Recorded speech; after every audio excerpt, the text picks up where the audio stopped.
Donald Trump has landed in the UK for his second state visit. Security's tight, 1,300 troops will be guaranteeing the president's safety just a week after the assassination of his friend Charlie Kirk.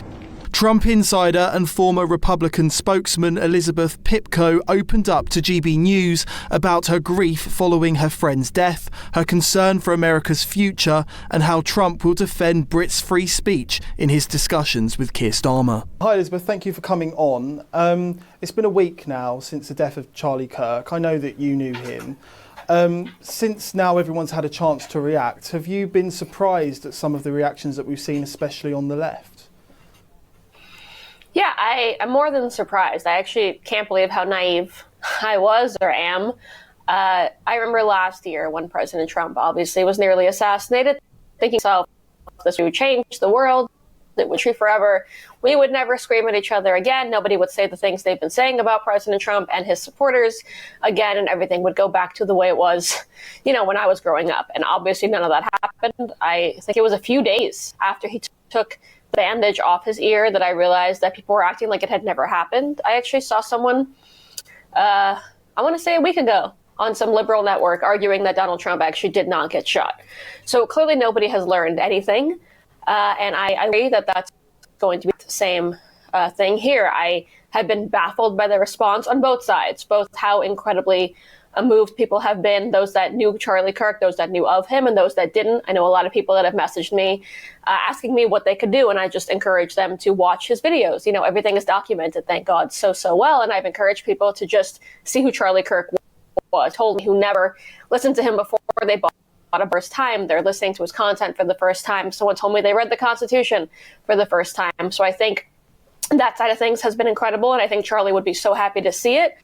But seeing the response of the left is baffling to me. I can't believe there are that many people out there that are capable of celebrating a death to begin with, let alone the death of someone who really was just a decent, all-around good person. I can't believe that we're here, and I actually don't know where we go from here, because the sickness that I've seen, the type of hatred that I've seen, I think will take probably generations upon generations to actually eradicate from our society. And I don't know if we have enough people even working on that. So I worry about bringing children into the world, bringing children into this country, and how honestly we got so low as a society. Yeah, I mean, you can see even on the right. I mean, we've heard Marjorie Taylor Greene saying that she doesn't want to talk to the left anymore. JD Vance has called for people to call out anyone who's not what the Guardian's saying, sufficiently mourning the death of Charlie Kirk. Are you surprised by the right as well? Do you think that that's healthy? It seems as though the message from Marjorie Taylor Greene and JD Vance is almost opposed to what Charlie Kirk stood for. I'm trying my best to not speak. A lot of people would have asked or have asked me, like, what would Charlie have wanted? What would Charlie say? I'm going to leave all of that to his wife, who speaks brilliantly and has the strength that I don't know I could have ever had in her situation. And I hope we'll be able to speak as much as anybody can for Charlie Kirk now that we have lost him. All that I can say is people on the right in general over the years that I've been disappointed by, right? There's many a time where I thought to myself, hey, that isn't helpful. Like, why would you say that? And I do think, for example, what you said about Marjorie, I don't know if it's very helpful to say we shouldn't talk to anybody anymore.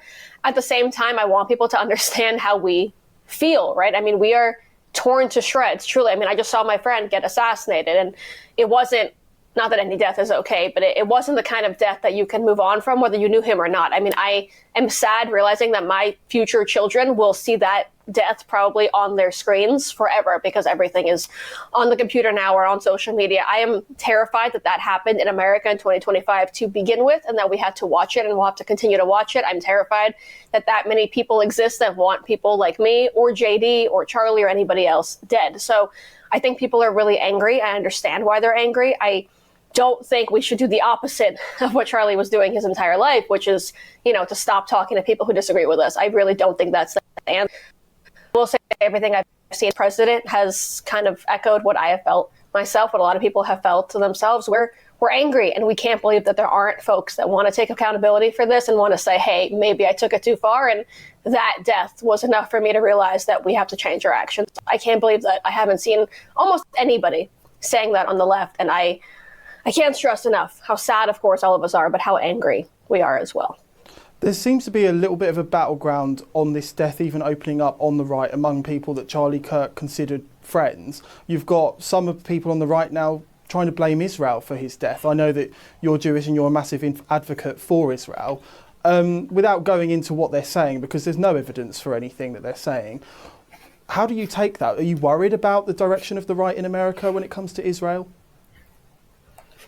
Yeah, I mean, I'll separate just the topic from Charlie. Like you said, there's only so much I can say, and I don't know what's true and what's not, and I don't want that for him.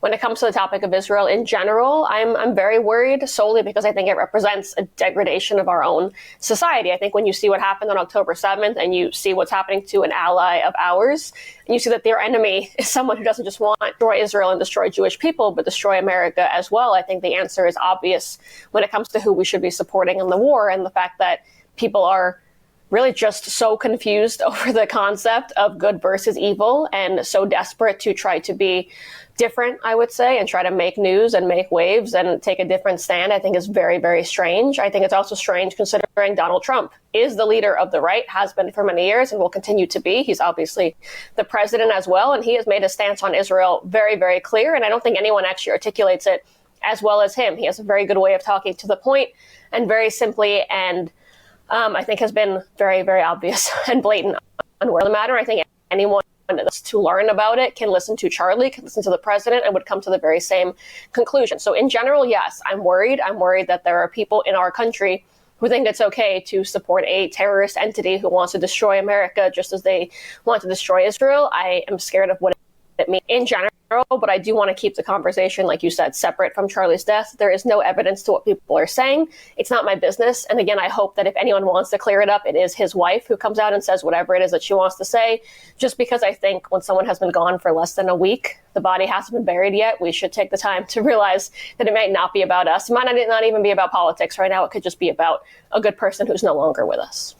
You've said before that you fear that if there was another assassination attempt or something like that, that you don't think that America would be able to recover from it. What do you mean by that? And if America does need to come together, or is it even possible if America can come together, could it actually happen under a president who's so polarising like Donald Trump? As a huge supporter of President Trump's. I've supported him. I've worked for him. I hope to continue to work for him. I don't know if it's possible solely because of how much hatred people have in their hearts for him and for his staff and his family and his supporters. Like I said, maybe I was naive. I did not expect the reaction to Charlie's death that I didn't think it was possible that so many educated grown adults holding normal jobs, whether in healthcare or in education or just, normal everyday Americans doing good work, could actually think it's okay to publicly celebrate an assassination of someone who they did not know. I get uncomfortable thinking about the death penalty. To be honest, I have debated the death penalty with people for years. And I think it's amazing that in America, we do the most humane thing possible and put people to death who are horrific human beings who commit rape and murder and other crimes. And I've even debate that fact. So the fact that anyone in the United States could think that this assassination, which was one of the most gruesome, horrible things I've ever seen, would be okay and worth celebrating, I mean, it terrifies me, truly terrifies me to the core. It's not about politics. Obviously, people hate me too, but it's about the fact that people are obviously sick. Something has happened in our society because this is not normal. So I am terrified. I don't know if we will survive this assassination attempt. America is going to continue on, but in what direction, right? And obviously Donald Trump is at the helm and he's in the Oval Office, and I thank God for that. And I think it's the best person to be there. But if you factor in how much people hate him and how much people hope for his death, like they saw Charlie's, I don't know what the future looks like. I'm scared that we would have another assassination attempt or another assassination. I don't care if it's the left or the right. I don't know how we move forward from here because it's such a dangerous place to be. And I really, truly can't believe that we're here. I can't believe you and I are discussing people celebrating someone's assassination. I can't believe Charlie's gone. And I think it's going to take a real amount of time and a hard look in the mirror for each one of us to figure out how we move on in the best way possible for our country, again, like Charlie would have asked us to do. So Donald Trump, he's in the UK now. He seems to have quite a good relationship with our Prime Minister, and I think it's quite surprising to us because, in a way, a lot of his policies are similar to Joe Biden's. It's mass immigration, there's a reluctance to celebrate what the country's about. Labour sent activists to campaign for Biden in the election over there. We thought maybe Trump coming in, he might stick up for Conservatives in Britain on the right. He doesn't seem to be doing that, or do you think maybe he's doing it behind closed doors? I think the royal visit has just begun, right? He's there for a few more days. I'm curious what else is said and done. I would guarantee you he is doing it behind closed doors. I saw a video the other day between him and your prime minister where he made fun of your fantastic free speech laws that you guys don't have. I mean, Donald Trump is not one to ever be scared to open his mouth and share his views. I do appreciate, like you said, they really have. A lot of people, despite what is said about him, meet Donald Trump and really like Donald Trump. So I'm assuming that's the reason. He is very charming, and even if you disagree with him, it's hard not to laugh at his jokes and to enjoy his presence. I am glad that they get along well. I'm glad that so many people in our media, in your media, in international media have, really characterized in the most horrific ways over the years. I'm glad he's able to go over and visit foreign leaders and have good times and show them that he's not that person, obviously. What more is there to say? Look, he's there for a royal visit. I think it's wonderful. I'm glad people are realizing that he's not the monster they thought that he was. And I'm hoping that your leader can learn a little bit from ours. Yeah, you mentioned a little bit about our hate speech laws. What is the feeling sort of within the MAGA circle, people close to the president, about our speech laws? I mean, I know that JD Vance has voiced some concern. Is there more wider concern around the people who are around the president?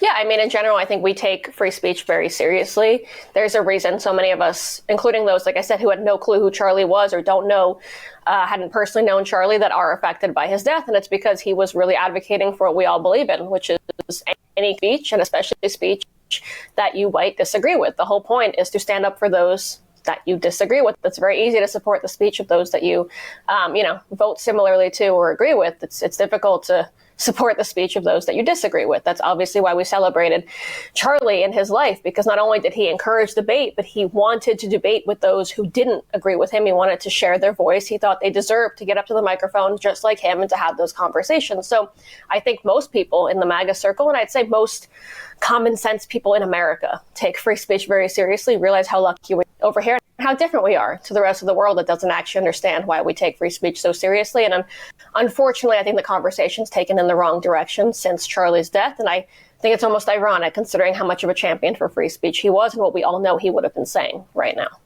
Is there anything the UK can learn by what's happened in America? I mean, sometimes it feels as though you're slightly more polarised than we are.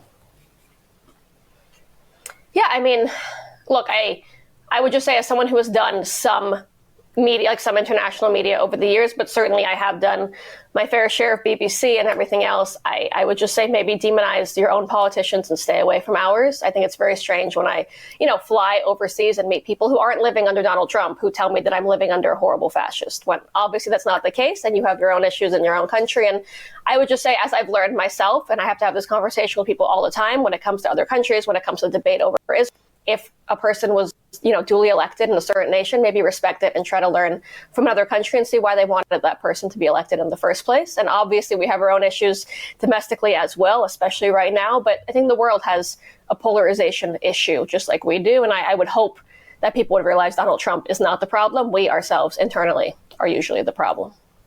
And just finally, as I said before, you're an advocate for Israel. Is there concern with you and anyone that you campaign with and that you work with about the UK stance on Israel? It's become slightly more antagonistic, hasn't it? I mean, there's talk also about recognising the state of Palestine. Would you caution the UK against doing something like that?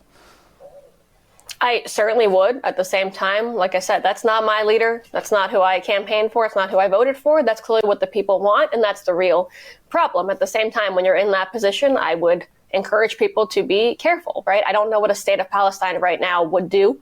People are also very quick to advocate for a state of Palestine, but not talk about who would lead that state, right? They're also very quick to say that while Hamas is still in control, right, of Gaza, while Hamas is still fighting this war, while Hamas still has leaders outside of Gaza, right? We don't know yet who Israel took out in that strike in Qatar, but the fact is the leadership of Gaza are a bunch of billionaires who advocated for this war, started the war, and are living a very, very different life from those in Gaza, Palestinians who are suffering. So I'd say maybe answer some of those questions before you blindly advocate for a Palestinian state without knowing how they would possibly run or work for the Palestinian people who you claim to care about.